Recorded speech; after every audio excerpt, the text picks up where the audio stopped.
Hello, I'm Marcia Cavanaugh. Thanks so much for joining us. On paper, global wildlife was a location for animals to live peacefully. But according to some employees, the place was, in another sense of the word, a real zoo.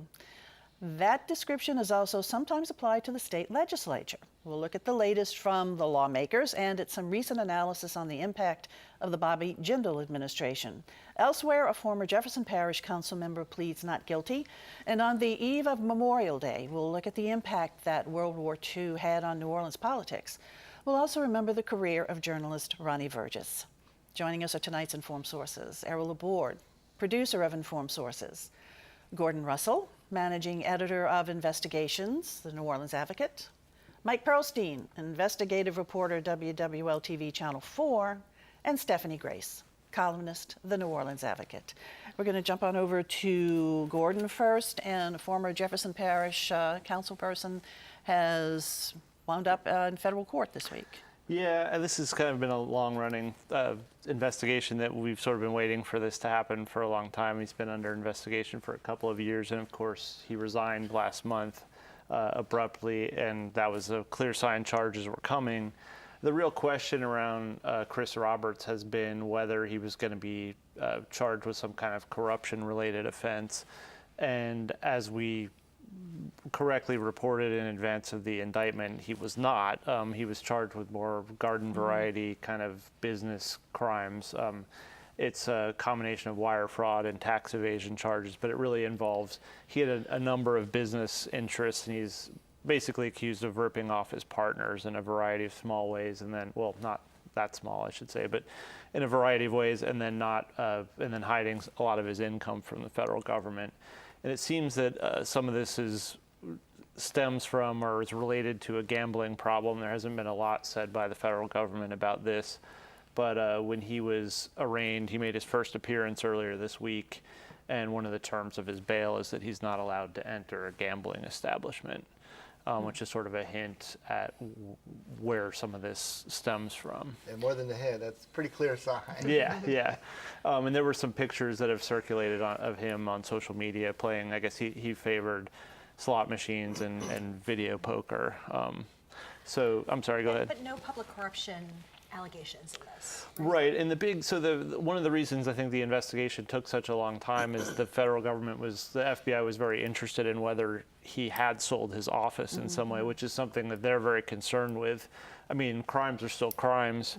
I mean, they're just allegations at this point, to be clear, but they want to know, did he sell his office, because they regard that as a much more serious crime, and he'd be facing more time in prison if he was convicted of, say,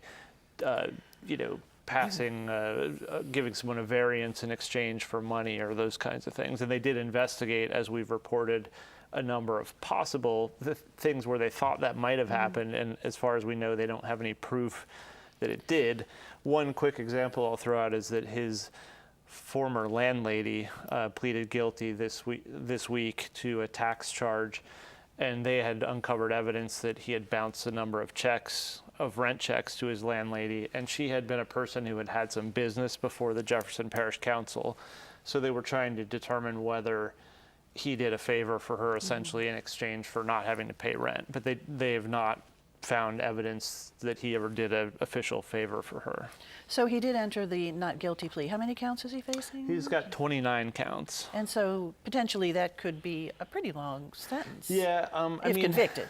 It could be, oftentimes it's hard to calculate these things, but the number of counts isn't always, the maximum penalty per count, and then they factor in how much money is allegedly missing. I mean, I think he could be looking at a few years, but we're not talking about decades. And even that's a little bit of a surprise. I know we'd all been kind of monitoring this investigation, and when he resigned, it seemed like a sign that maybe he was cooperating and he would be charged in a bill of information, but instead it was a 29-count indictment.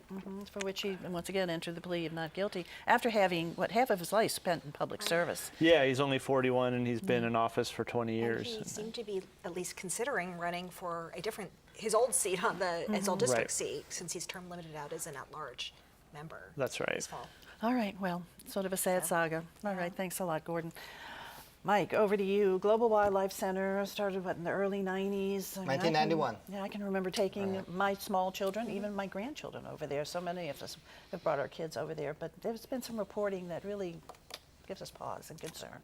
Yeah, and like so many people with kids, I've taken my kids there when they were quite young, and who knew there was so much going on behind the scenes. But what started with a couple of Facebook posts that were brought to my attention, I started calling around, and in this widening circle of former employees, heard all kinds of horror stories. And it started with claims that the wagons that they use are pulled by tractors, routinely hit and kill animals. And it's covered up.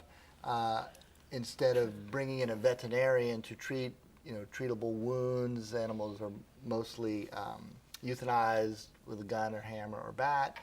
And as I, dug deeper into this, it expanded beyond just the animal neglect claims into the finances of the place, which are highly unusual. The owner is Ken Mathern, and he founded it on property that he owned and inherited from his family. Had a lot of money through inheritance in the oil and gas business, and just decided, kind of on a lark, to buy some wild animals. Had a young daughter, thought that would entertain her, and next thing you know, with everyone driving by and gawking at giraffes and kangaroos, he got the idea of opening Global Wildlife, and it became this very, very lucrative attraction, very popular, and really enjoyed, both tremendous success and popularity. And a nonprofit. And Established as a nonprofit. so, but the financial arrangement was that he owned the property, the animals, and a few structures on it, but through his private company called Global Resources. But he incorporated the animal attraction as a nonprofit charity. The way those rules work is the money raised by the charity have to go to the cause, to the charitable cause, which in this case was the conservation of animals and education about them. But in the 990 tax forms that we poured over, it starts with the nonprofit charity paying him, in the form of his private company, more than $1 million a year just to lease the land and have access to these animals. And that's just the very tip of the iceberg. A lot of red flags and issues. We showed it to tax experts who said, wow, there's just a lot of things here that shouldn't happen. And we developed further that some ways to do that legally is to have a board of directors and to not have a conflict of interest in setting your own rent. But come to find out, and Gordon actually helped do some digging as well, the board of directors had seemed to have met for years and years, was basically If ever. if ever, and just kind of rubber stamped whatever this owner of both companies wanted, and intermingled the two businesses in ways that were potentially illegal, according to the tax experts. And then and this expanded into a 3-part series on TV, and in the New Orleans Advocate, our partners on this story, many employees had more personal horror stories about sexual assault, sexual harassment that had gone on unchecked for years. Turns out that with some recent firings and people fed up and leaving, one of those turned into a formal police complaint, which is still pending with the Tangipahoa Sheriff's Office. And Okay, all of these allegations, what does the owner, Mathern, and the organization and the entity itself, Global Wildlife, have to say about all this? well, Ken Mathern himself has not had much to say, even though we called and messaged and put them on notice for 3 solid weeks. We have some serious questions we need to ask. We're running, this series. He never really did surface to answer any questions. He has a general manager who eventually gave a statement saying all of this is just, attacks by disgruntled ex-employees who were fired. But it turns out that that statement is also not true. I spoke to people who went back, some 20 years, left voluntarily, people who worked there at completely different times, didn't even know each other, and said exactly the same thing, including specific anecdotes about a certain animal death or another. So the evidence, we ended up speaking to almost 20 former employees with almost identical matching stories on so many of these. So it just seemed a little far-fetched that they would say, oh, it's just a batch of employees who were just recently let go, who were part of the problem, just trying to get back at us. And also, there were Facebook posts or social media posts from people who had been there and seen animals hit. Oh, which, yeah. Well, so basically, it was going to be, I think, and we really wanted, their side of this story far more than just a statement that was texted to me at the 11th hour, because we had photographic evidence of animals clearly injured, wounded, deceased in the backs of global wildlife trucks next to wagons. We had visitors who reached out to us and also posted for all the world to see on social media their own horror stories of seeing animals run over, children traumatized over many, many years. So again, there was corroboration from completely independent sources about what they saw, and But you also reported that some animals, particularly deer, were sold like to Right. hunting camps. And that was one of those things. One of the somewhat incriminating pieces of evidence that we uncovered was a manual given to employees on how to answer visitors' questions. And one of the lines was that they're supposed to tell visitors if they ever ask about where the animals go, that they're sold or traded to zoos. Well, number one, they're not allowed to sell to zoos because they're not in the same accreditation as AZA accredited zoos. And in fact, according to all these employees, going back to the very inception of the park, they would round up dozens of deer at a time and sell them to be hunted at hunting camps. So another troubling. not what customers would expect to No, happen especially to those given animals. they advertise the mission is conservation and helping boost species and Mike, trade to zoos. did they ever say? I was curious why the animals that were injured would be dispatched with a hammer or a bat as opposed to a gun. It just seemed kind of extra cruel and unusual. We did get an explanation, and when an animal was injured in such a way that it was suffering, and some of the euthanasia was out of a concern to not let the animal linger and suffer. But during daytime hours, when there are tours and visitors, they did not want the sound of a rifle shot. Okay. So they would just quietly dispatch it. Okay, Global Wildlife does continue to operate, right? It is It's continuing still to operate as far as we know. I think there's some, substantial concern and some changes going on there as we are hearing. So expect some follow-up But stories has on any that. legal action been taken? There's been no official legal action. We do know there's a pending criminal complaint against Ken Mathern for sexual battery. Okay, thanks a lot, Mike. We're over to Stephanie right now, and now it's time to talk about the legislature and what's going Okay. on in Baton Rouge. Okay, we're about 2 weeks away from the end of the legislative session. One way to know that we're winding down is the term-limited members are starting to make their farewell speeches. J.P. Morrell did this week, some others, John Alario, the big one, Senate President is next week. And the other way is that the legislation is starting to kind of sort itself out into what is alive and what is dead. And one big thing that died this week is something that people have talked about a lot, is the proposal to raise the minimum wage, the state minimum wage. John Bell Edwards has pushed this every year. He ran on it. Every year he's been in governor, he has pushed it. The legislature has never gone along. It's a very modest raise he's proposed. $7.25 is the federal level, which is the state level because there's no state minimum wage. He originally proposed raising it to $8.50. This year they took a different tack, which was a constitutional amendment. So basically, people could vote on whether to raise the minimum wage. And that was interesting. It was actually $9 this time. And the interesting thing was, if you look at polls, it's very, very popular among voters. It's just not popular among legislators, largely Republican legislators who have close ties to business lobby, and also the ones who don't want to give the Democratic governor a win.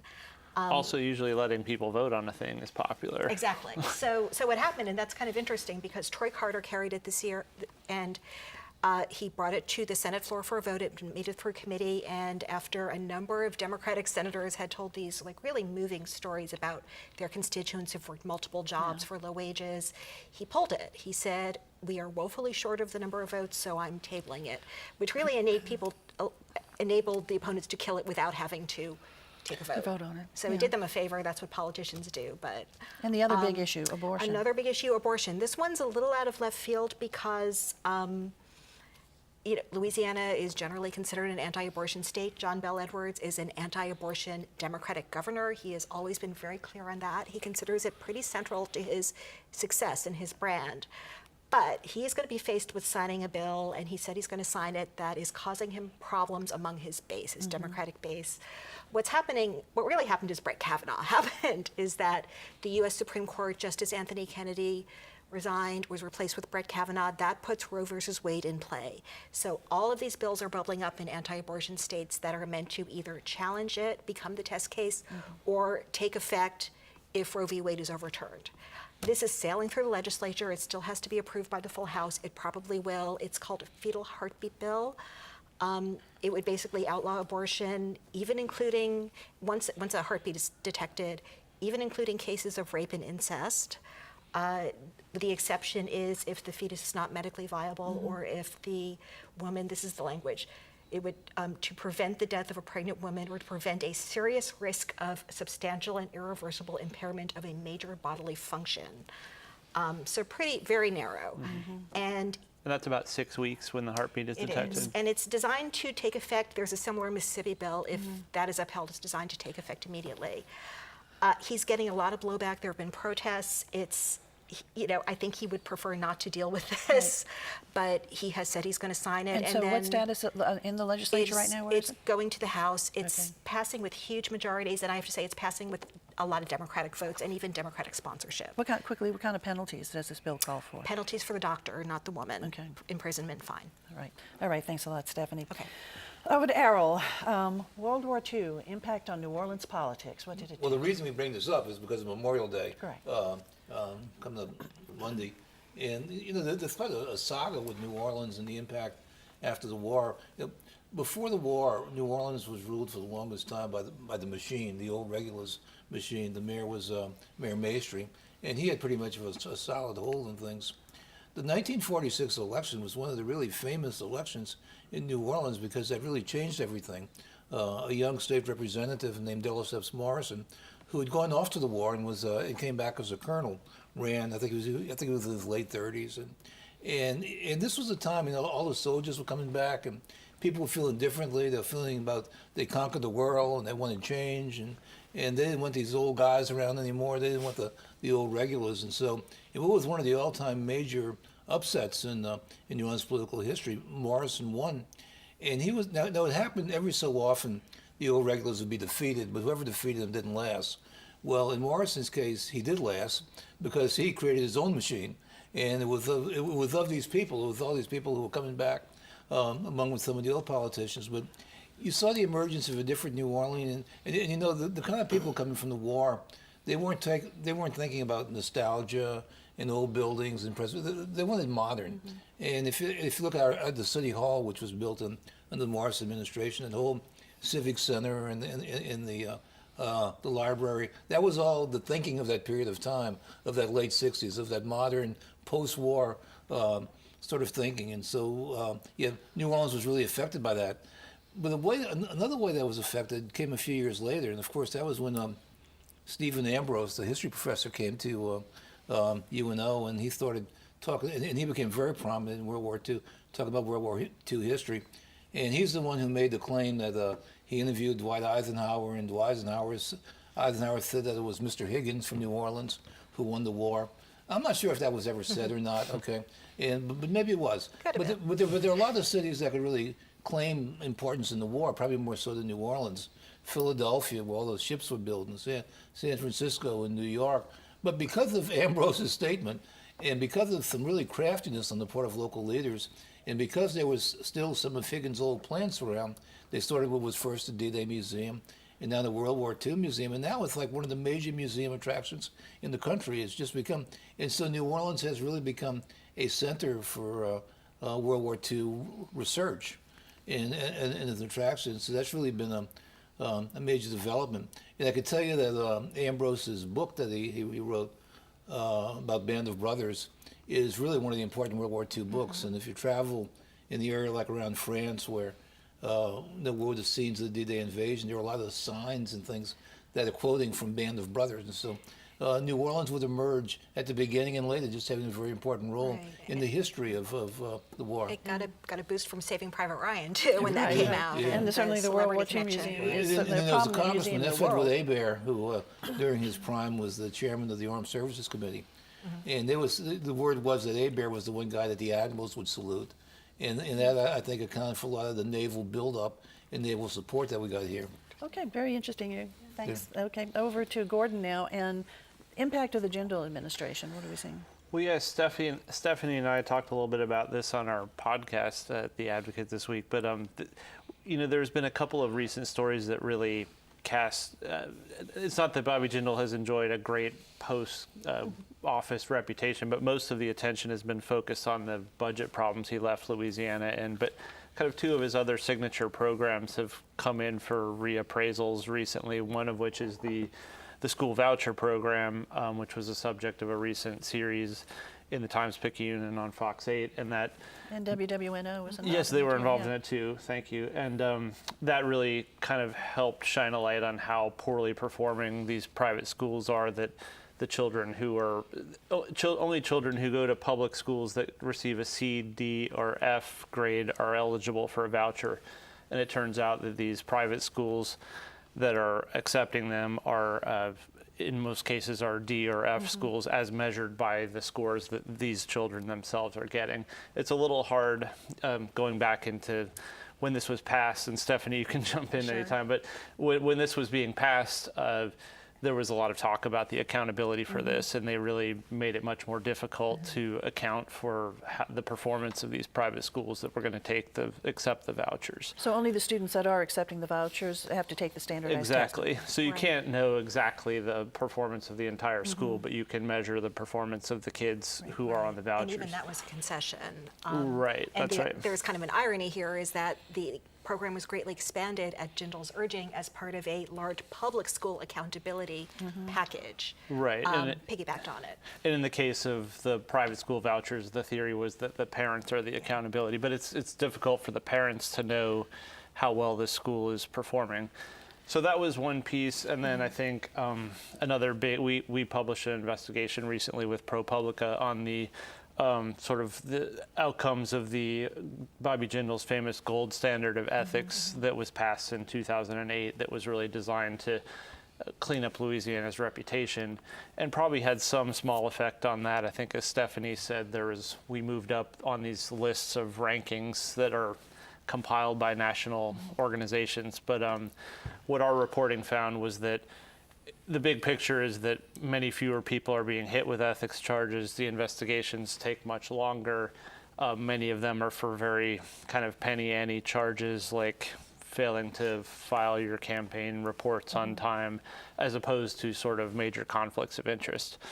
We focused on one case in our story about former State Senator Rob Marieneau, whose case has been going on for 9 years now and is still unresolved. It's been going on so long that Rob Marieneau's replacement is about to be term limited out of office. So it's not moving speedily, no. This was a front page story at the time. Everybody's pretty much forgotten who this guy was. And then on top of it, the charge that he was accused of a fairly serious thing, which was trying to appropriate state money. He was the head of the Senate Finance Committee. He was trying to appropriate money that would have helped pay a settlement that he was due to receive a portion of as a lawyer. But the charge that he was hit with was actually failing to note that he represented this firm on his disclosure form. So the point being, these two things have kind of his legacy is dimmed on these issues as well. And real quick, Stafford, And quick comment. what they have in common is these were his two initiatives coming out of his two big electoral wins, ethics the first term, education the second term. This is what he wanted on his resume when he ran for president. Which of course didn't go far. Not so far. All right. Right now, Errol, you lead this discussion about a beloved journalist, Ronnie Burgess, just one of a kind. Yeah, he was one of these character writers. I mean, he was a character himself, and he wrote about the characters of New Orleans. I know there are a lot of stories, and I invite these people to jump in. But one thought I have is that I was once in a situation where he freelanced for us at New Orleans Magazine, and when he turned his copy in, it was handwritten on legal pad. It may have been like a column may have been 2 or 3 handwritten legal pages, and not one scratch out, not one change. I said, well, what kind of mind is this? Yeah. All right, that can do this and still have all that creative writing and those beautiful allusions and all that without having one major scratch out to it. Yeah. Beautiful So, writer. despite this image of this gruff sort of guy, there was really something going on inside intellectually. And that voice, I mean, Oh, yes. people, you know, you hear the ads he did for the fairgrounds, and you think he sounds like New Orleans, he sounds like the fairgrounds specifically. He did some for, he did those God Bless Louisiana ads Yeah. for, what is it, WGNO, and Right. he just was the voice of New Orleans in so many different ways. I was telling these guys that I read yesterday this essay he did called 3 Days of Katrina, I think it was called, about the 3 days after the storm, and it was so beautifully written, and just every sentence is like a poem practically. And then I listened to it this morning while I was walking my dog. I listened to it on my phone, him reading it, and it's like, it's even better just with his voice, but you think so much about his voice, but his written voice was also so beautiful on its own, even in his actual accent just made it that much richer. I think to say he was beloved is an understatement.